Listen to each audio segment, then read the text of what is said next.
Okay, I'm going to be changing inner and outer tie rods on a 1990 Toyota SR5 pickup, two-wheel drive, and this is the outer tie rod, and this is the inner tie rod, and it's not supposed to be that loose.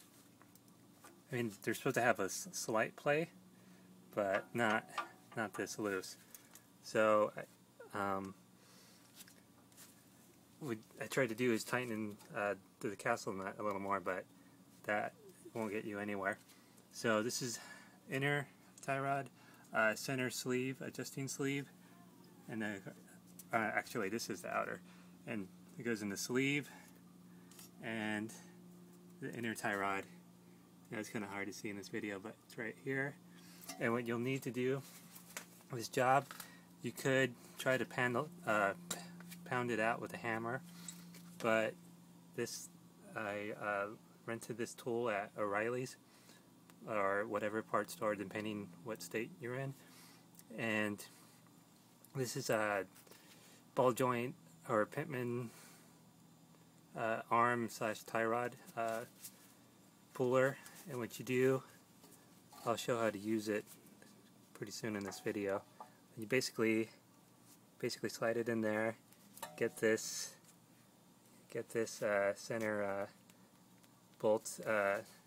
First of course you take off the castle, the nut, then you slide this on, get that center bolt right here onto the tie rod bolt, and tighten it down with either, if you have you can use a air ratchet or impact gun, breaker bar, and it'll pop it out, because these are, they're pretty stuck in there, and you could pound it with on the side here with a hammer to loosen it. So I'll be showing how to do that. Okay, I'm going to take off this tie rod. I'm going to be using this puller. What I just did was I took off the castle nut with the cotter pin going through it, and it would be good to use this impact gun, but I don't have enough room to get it underneath here. So what I'm going to do is use this breaker bar, and it's 19 mil, and just turn it.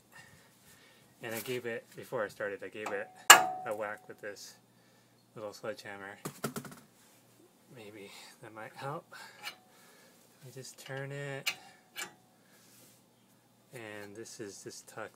You put the puller right underneath this boot, slide it in there, put it on line up this bolt with the tie rod bolt, and you just tighten it, and it should come out eventually. Whoop. Okay, it came off. Dropped the camera. It just got loose and came off. So, yep, there it is. So this comes off, and the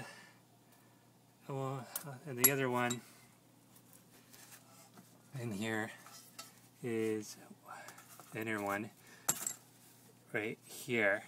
Is the same type of setup. It's a little more tight in here, so I'll have to use, I don't know, a ratchet or something. It's the same principle. Slide it in there, take off the castle nut, and take it off, and I'll show the rest, the next step.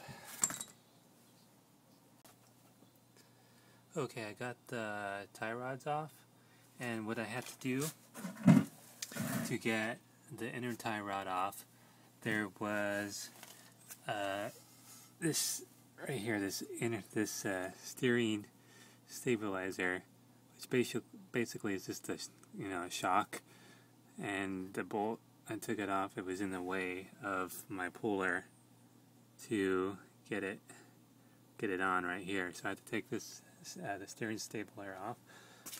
And I tried to use this kind of pickle fork. It's for tie rods too, to take it off, but it was kind of hard. This puller works a lot better if you could get it on, but in some cars, if you don't have enough room, you're gonna have to try to use this pickle fork to get it off. So I got the old one off, and you see how bad these ones are. You can pretty much move it pretty easily with your fingers. And this is the inner one. This on the passenger side is not as bad as the driver's side. The driver's side was a lot looser. And these are the new parts. This is the inner, and this is the outer. And these are from Pet Boys. Now this one, I could move semi easily. And this is the outer right here. This one's a lot more stiff. And the outer tie rods come with grease fittings. They give you a fitting in the box that you have to put on. There's already some grease inside, but I guess it's good to add a little more with your grease gun, which I'll do. And this is a different kind of model, because I had to buy it from two different Pet Boys, because one didn't have it in stock, both outer tie rods. And this one's a little different than the other one. This one's made in China, and the other one was made in Taiwan. And the one from Taiwan was actually made better. This boot is on kind of this it's this slit on the body here. And they give you this snap ring, which I don't know. I guess it was made to go on there, but I was trying to get it on, but it just doesn't stay on good. So I'm just gonna, maybe that's just for a different type of car or something. I'm just gonna leave it alone. These are supposedly have lifetime warranties. I mean, I might try to get this on. I was having a heck of a time trying to get this on, even with my snap ring pliers, because there's no groove for it to stay on or anything. So let's leave that. I might just leave that alone. They give you new cotter pin and new castle nut. And so what you'll do is you'll have to loosen the sleeve. There's two 12mm bolts. Loosen those. And what you should do is count the number of threads is one way, and count the turns, how many turns it takes to take off, and the replacement, well, you'll turn it that many times to get it back on, so you'll get it the alignment pretty close. And it's a good idea just to get a alignment after you do this too. But these parts are about the same. I did the other side. These parts are about the same length as the originals, but they're a little different. Like, for instance, the outer tie rod has a lot more threads on it compared to the one that was on the car, which is probably the OEM one. So what I'm going to do is I'm going to measure the space from this sleeve to the end of the tie rod, and I'll count the threads too. I'm just going to get all the information as much as I could, and count the number of turns it takes to get off.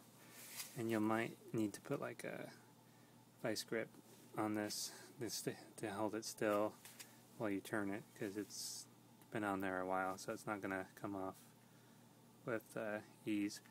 Okay, I'm going to put the new tie rods on this and get it to the same. I'm just going to do one at a time and get it to the same location how it was. And I'll put it on and I'll show you what it looks like. Okay, just got the tie rods back on. What I did was just counted the number of turns that the old one took the take off, so I put that number of turns for the new one to put it back on. And this one, you could still move it. These parts, these tie rods were a little looser than the other side, but it's still a lot better. It could be that, because I don't know if the steering wheel is exactly straight. So, but there's no metal clanging noise, and you don't want to make it too tight. You don't want to squash down this the boots too much. So I just did basically this on the old one. There was like about 2 threads showing, and that's about right, I feel. So we'll see how it goes. And it could be that how it's just a little looser, the parts are kind of inconsistent. It could be because they're cheap parts. They're from cheapy Chinese ones. So, but it's definitely a lot better than what it was. And this is the side. This is the driver's side, and this is the side that was really bad. This is the old inner tie rod. Let's get my fingers. I could just go back and forth pretty easily. Makes that noise. The grease was coming out of the boot.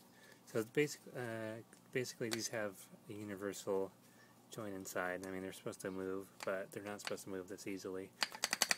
And this is the outer one. So that's about, these are pretty bad. These are toast.